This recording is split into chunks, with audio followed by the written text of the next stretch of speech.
अस्सलाम वालेकुम। दो तीन खबरें अहम। एक तो शाह महमूद कुरैशी और इमरान खान को जो है 10-10 साल की कैद बामुशक्कत हुई। तो बामुशक्कत कैद का मतलब यह है कि अब उनसे सारी मशीनें और यानी कि साइकिल वगैरह और ये बहुत सारी सहूलियात ली जाएंगी। मुशक्कती को मुशक्कती नहीं मिलता, वो खुद मुशक्कती हो गया, वो किसी की मुशक्कत पे लग सकते हैं। उसके बाद जो ना ये देखा जाएगा कि वो साबिक प्राइम मिनिस्टर हैं, तो क्या उनको ये सहूलत जो है कम हो जाती है या बरकरार रहती है। बहरहाल ये एक हो जाता है, लेकिन ओवरऑल अगर सबके साथ एक जैसा सलूक हो तो मुशक्कती को मुशक्कती नहीं मिलता। तो बहरहाल अभी देखते हैं। दूसरा ये है कि जो केस के ऊपर जो रद्द अमल आया है अलीमा खान साहबा का, वो बड़ा अजीब सा है। यानी कि अगर हम देखें तो वो बता रही हैं कि जनाब जो गवाहान है उसके ऊपर जो जिरा होनी थी, उनके अंदर दो नाम सामने आने थे, जनरल डोनाल्ड लू का और जनरल बाजवा का। जनरल बाजवा से तो शदीद इख्तलाफ है।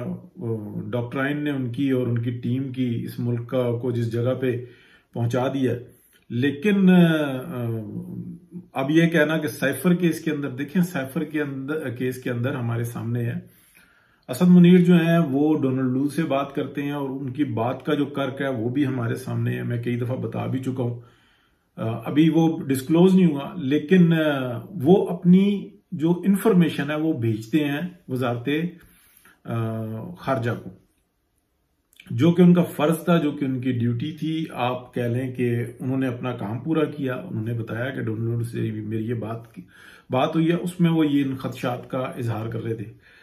खदशात क्या है मैं अभी आखिर में या उसके बाद में आपको बता देता हूं, लेकिन वो आता है वजारत खारजा में, उसको शाह महमूद कुरैशी हेड कर रहे होते हैं एज अ वजीर खारजा।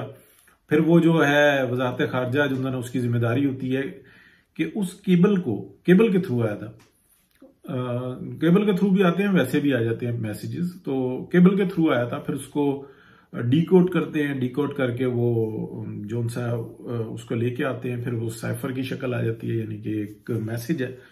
वो मैसेज जो सा ना वो इमरान खान साहब के पास जाता है, यानी कि एज अ प्राइम मिनिस्टर वजीर खारजा जो होता है ना वो उसको हेड कर रहे होते हैं, और जो मुतल्लका ऑफिस होते हैं यानी कि आर्मी चीफ के पास भी जाता है, और फिर वो डीजी आईएसआई के पास भी जाता है, और अगर जरूरत हो तो जो मुतल्लका उनसे जो उनसा होता है ना, जो लोग होते हैं उनके पास जाता है। लेकिन वो पढ़कर कॉपी नहीं कर सकते, वो पढ़कर उसके ऊपर से जो हिंट लेने होते हैं लेके वो फिर इसी तरीके से वापस आ जाता है वजारत खारजा में। उसके बाद जो उसका प्रोसेस होता है वो करते हैं। तो यानी कि ये एक ऐसी चीज होती है, उसको उसके ऊपर प्ले किया इमरान खान साहब ने, ये हमारे साथ है। इसके अंदर जो सा ना डोनाल्ड लू का मसला है, ना जनरल बाजवा का मसला है। वो असद मुनीर ने भेजा, उसके ऊपर जो प्ले किया उसका मसला है। यानी कि एक चेक है, वो आप किसी को बोगस दे देते हैं, तो जरूरी नहीं है कि उस नाम का कोई बैंक भी हो। अगर वो आप छापा खाने से भी छपवा के, तो वो भी बोगस चेक ही होता है। और अगर उस अकाउंट के अंदर पैसे ही ना हो तो वो भी बोगस चेक होता है। ये बात एक बड़ी टेक्निकल सी है। इन्होंने प्ले किया जी, ये लेटर आ गया जी, और ये जनाब ऐसा हो गया, और क्या कहते हैं, बड़ी गद्दारी हो गई है और हमारे खिलाफ साजिश हो गई है, और ये खालिद साजिश कहाँ पे रची गई। फिर उसके बाद में जो ना ये सारे नाम भी आ गए, ऑडियो भी निकल आई, यानी कि ये बड़ी तकलीफ दे बात है। उसके ऊपर जो ना अलीमा खान साहबा का दोनों का नाम लेना बजाते खुद उनके ऊपर एक गुमराह करने का केस बनता है, और बड़ा शिद्दत के साथ जो ना बनता है। इस वक्त के अंदर मुझे नहीं ये बात समझ में आ रही कि उनके ऊपर ये केस क्यों नहीं बन रहे।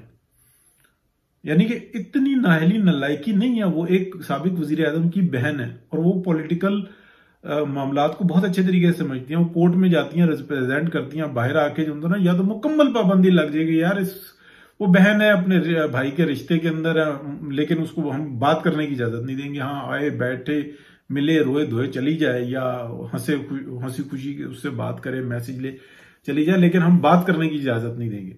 ऐसा भी होना चाहिए अगर वो ऐसी हैं, यानी कि उनकी मेंटल हेल्थ जो उनसी है ना वो ऐसी नहीं है कि वो इतने नाजुक मामला पे बात कर सके। प्रेस कॉन्फ्रेंस से करती हैं, पार्टी को लीड करने के लिए वो तैयार बैठी हैं कि भाई फांसी चढ़े तो मैं उसको संभालूं और अपने बेटे के हवाले करूं। ये सारी चीजें जो है ना हमारे सामने मौजूद है। तो अब जो इंसान ना अगली बात आ जाती है, बेटे के हवाले नहीं है, भतीजे के हवाले को, भांजे के, भतीजे के। तो ये जो इंसान है, ये सारी इनकी रेस लगी हुई है। अब अपना जो इंसान ना, जो हम अगली बात कर लेते हैं, जो सियासी मामला आता है। देखें, मियां मोहम्मद नवाज शरीफ के बारे में ये कहा जा रहा है कि उनके ऊपर बहुत बड़ी जिम्मेदारी है, इसमें कोई शक नहीं है। दूसरी तरफ हम ये देखते हैं कि हमें ये बार बार सुनने को मिल रहा है, लेवल प्लेइंग फील्ड नहीं है, या इससे ज्यादा क्या रियायतें देंगे। अब ये जो बल्ले का निशान है ना, ये आप देखें कि पूरे कोर्ट की हेयरिंग देख लें, सब कुछ जो ना ऑन रिकॉर्ड है। पीटीआई ने बल्ले का निशान खुद नहीं लिया और बड़े मुनज्जम तरीके से नहीं लिया। उनको इतने चांस दिए जा रहे थे, वो कुछ भी कर सकते थे, कोई ऐसा नहीं था। एक तो पुराना केस था ना, नए उसमें कर लेते। ये एक बड़ी हमें अजीब सी समझ में आती है कि उनके हक में नहीं था कि वो बल्ले के निशान के ऊपर इलेक्शन लड़ते, वो जुदा जुदा लड़ें और उसके बाद जो इस तरीके की बातें करें और ये कहें कि हमें फेवर दे दी जाए। तो फिर आइन और कानून कहां चला गया? अगर आप देखें तो कैसे साकिब निसार से लेके अभी तक इस सुप्रीम कोर्ट का तमाशा लगा। अभी अगर आइन और कानून पे अमल हो रहा है तो होता है, उसके अंदर अभी तो पीटीआई फंसती नजर आ रही है। आगे जो इंसान हर एक को संभल के चलना पड़ेगा वरना वो फंसेंगे।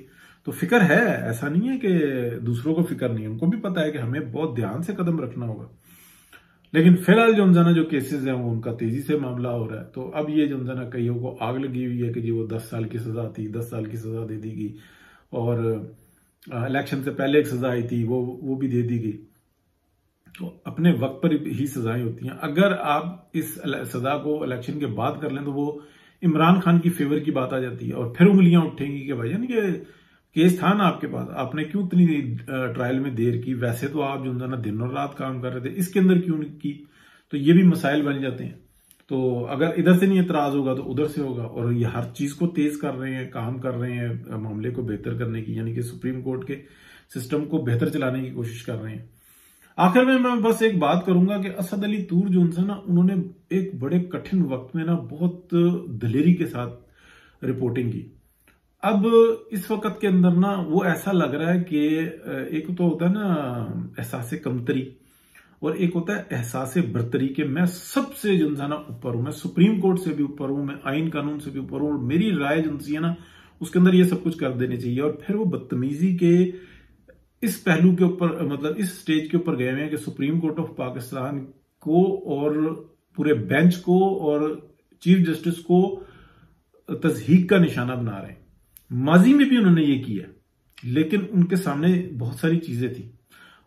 तो वो जिस तरीके से कर रहे हैं वो अपनी क्रेडिबिलिटी खराब कर रहे हैं। मैंने तो अभी एक ट्वीट भी की थी, बड़े बड़े साफियों को जो उन्होंने टैग किया, लेकिन बड़े साफियों का मसला ये होता है कि वो सबसे पहले क्लास चेक करते हैं, ट्वीट नहीं चेक करते, मामला नहीं चेक करते। सबसे पहले वो क्लास चेक करते हैं कि ये अच्छा हमारे लेवल का है बंदा तो हम उसको चलो रिस्पॉन्स करें, अदरवाइज इसकी पब्लिसिटी हो, ये आगे बढ़े, या ये ऐसी बात है इसके अंदर दम है, सुन लेंगे, आपस में बात कर लेंगे, अपने व्लॉग में बात कर लेंगे, नाम नहीं लेंगे। मुनाफकत की और मैं कहता हूं इंतहा पे। और अगर इनसे कभी आप पूछो ना कि तमीज तहजीब सलीका क्या है, तो फिर इनके लेक्चर सुनो। तो मैं इस मामले के अंदर ना देखें पीटीआई को ये बात करूंगा, छोटे से छोटा उनका सिपाही हो, छोटे से छोटा, भले गलत बेचारे को ऑपरेट कर दिए, बड़े से बड़ा जो ना उसको सपोर्ट करेगा। लेकिन ये जो हमारे जो हक की रास्ते पे चलने वाले हैं या क्लेम करते हैं या किसी हद तक है, उनके अंदर बोझ एक देखें कि वो निकालने के लिए तैयार नहीं है। इसमें बड़े से बड़ा आप देख लें, वो सबसे पहले चेक करेगा कि ये ट्वीट किसने की है, मां सिवाय इसके के रजी दादा हो गए और 2-3-4 और हैं कि वो जो है ना रीट्वीट कर देते हैं, वो कमेंट भी कर देते हैं, वो लाइक भी कर देते हैं। रजी दादा तो हर एक की जो है ना वो देखते हैं कि अगर बंदा ठीक बात कर रहा है उसको सपोर्ट करते हैं। अदरवाइज मैंने बहुत कम देखा है लोगों को कि वो ऐसा कोई काम कर रहे होते हो। अफसोस होता है। हालांकि मुझे उनकी सहाफत बड़ी पसंद है, बहुत सारों के फिर नाम लूंगा तो बहुत सारे। अभी अनीक नाजी साहब जनाब अपने व्लॉग में बता रहे थे असद अली तूर मेरा फेवरेट, यूं और फलाना, और मैं जनाब यूं। भाईजान उसकी इस वक्त में जबान देखो, इखलाक के दायरे में भी हसनात मलिक है, एक्सीलेंट, इख्तलाफ कर रहे हैं, लेकिन यार वो बदतमीजी नहीं कर रहे, वो दूसरे को टाउट नहीं कह रहे, वो कुछ और नहीं कह रहे। और असद तूर साहब, हाँ पीछे पता नहीं क्या क्या नाम रख दिए जाते हैं, दोस्त होते हैं। असद तूर साहब बता रहे हैं जनाब, वो पीआरओ कह रहे हैं कि पता नहीं क्या कह रहे हैं। यार दिस इज नॉनसेंस।